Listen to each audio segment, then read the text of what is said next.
nebi moxamed calayhi salaatu wasalaam dadkii u shaqeeyey waxaa ka mid ahaa wiil yaroo yuhuudiya ayaa nebiga shaqaalihiisii ka mid ahaa. dabeetana maalintii dambe waxaa loo sheegay wiilkii inuu xanuunsanayo oo gurigii aabbihii uu jiifo. nebigu calayhi salaatu wasalaam wuu soo baxay, dabeetana gurigii wiilkuu yimi, wiilka madaxiisuu fadhiistay. wiilku aad buu u xanuunsanayaa marka. nebigu wuxuu ku yidhi calayhi salaatu wasalaam, wuxuu arkay inuu sii socdo, aslim buu ku yidhi, waryaa wiilow war islaam. wuxuu ka cabsanayaa nebigu wiilkaasi intuu gaalnimo ku dhintay inuu cadaab gala de. dabeetana wuxuu ku leeyahay nebigu calayhi salaatu wasalaam, war islaam. wiilkii markaa aabbihii buu eegay, aabbihii baa wuxuu ku yidhi aطic abalqaasim, maqal wuxuu nebi moxamed kuu sheegayo. yuhuudda iyo dadkii wakhtigaa noolaa nebi moxamed calayhi salaatu wasalaam inuu nebi yahay cid waliba waa garanaysa, laakiin dana iyo masaalix kale iyo wax kaloo ilaashanayaan bay u diidanaayeen. waxaad ka garan kartaa kuwii ugu waaweynaaye ka soo hor jeeday muxuu aha abu jahl culamaa'i taarikh waxay soo naqlayaan inuu lahaa reer banu hashimi annagu waanu beretami jirnay, laba qabiilo loolamaanu ahayn, waxbay bixiyeeno waxbaanu bixinay, kanbay sameeyeen, wax waloo ay sameeyeenba waa la samaynay buu leeyahy. nagamay badinin haddaanu reer banu makhzuum nahay, nagamay badinin reer bani cabdimunaafkani ama reer bani hashimkani nagamay badin, ilaa ay markii dambe sheegteen buu yidhi nebi baa naga mid ah. haddaanu anagu nebi weyne buu yidhi wallaahi baa nankooda u rumaynaynin. abi jahl wuxuu naarta la galay, qabiil buu difaacayey, suu reeruu difaacayu naar galay. reer hebel hadday nebi heleen buu leeyahay annaguna aanu nebi weynay, kooda raaci mayno haddii aanan nebi helaynin. nebigu calayhi salaatu wasalaam markaa inuu nebi yahay dee mucjizaadkiisii baa muuqday, dhaqankiisii baa muuqday, akhlaaqdiisii baa muuqdatay, waxyiga ku soo degayaa muuqday, cid waliba waa garanayso o aragtaa inuu nebi yahay.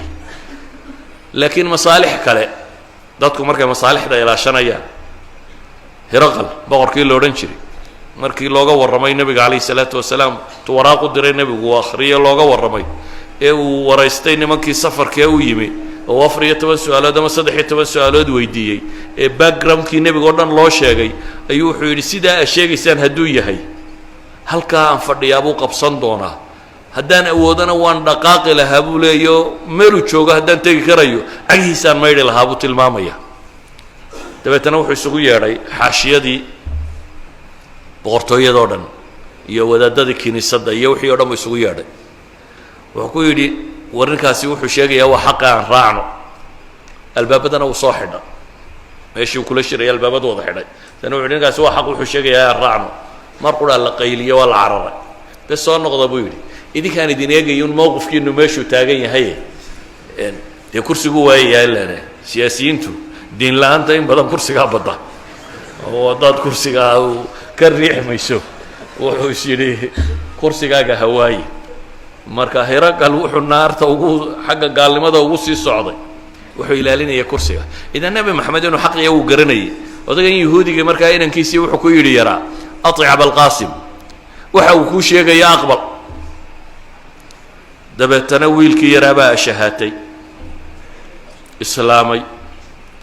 nebigu calayhi salaatu wasalaam wuu ku farxay markaa islaamnimada wiilkan yara. wuxuu leeyahy alxamdu lilahi aladii anqadahu min annaar. waxaa mahadle waan mahadinaya, waxaan ammaanaya ilaahii kaa yar naarta ka badbaadiyey. wiilkaa u shaqaalaah buu nebigu wuxuu kala cabsi qabay inuu naarta galo. idinku kuwa idin shaqaalaha maxaa ku samaysaan? wax diinta u sheegay miyaa leedihi?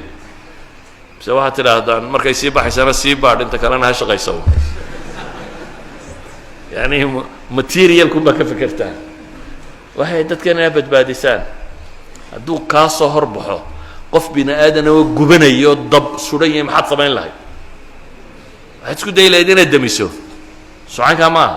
qof bini aadan oo gubanaya hadduu kaa soo hor baxo asaad baktiin karto, waxaad isku dayi lahayd inaad demiso.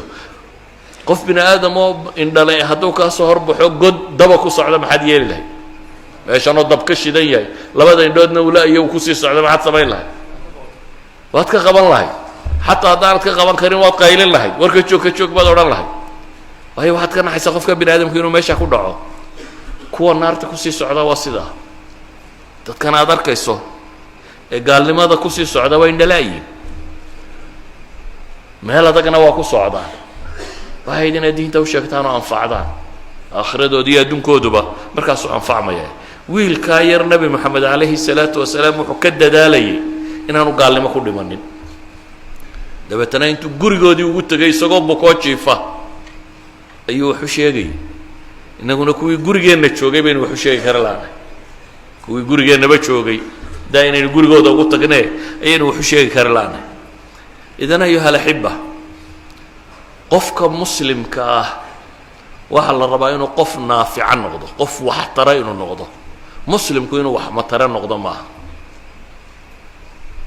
inaydin meesha u timaadaan dadka jeebabkoodu inana baadhataana wixii lacaga inta gurataan inaa iska tagtaan dabeetana maaha muslimku kaa caalamulislaami duni maanta waddanka maanta muslimiin ugu badan niman tujaaroo muslimiin baa tegay inuu diinta u sheegay oo islaamiyey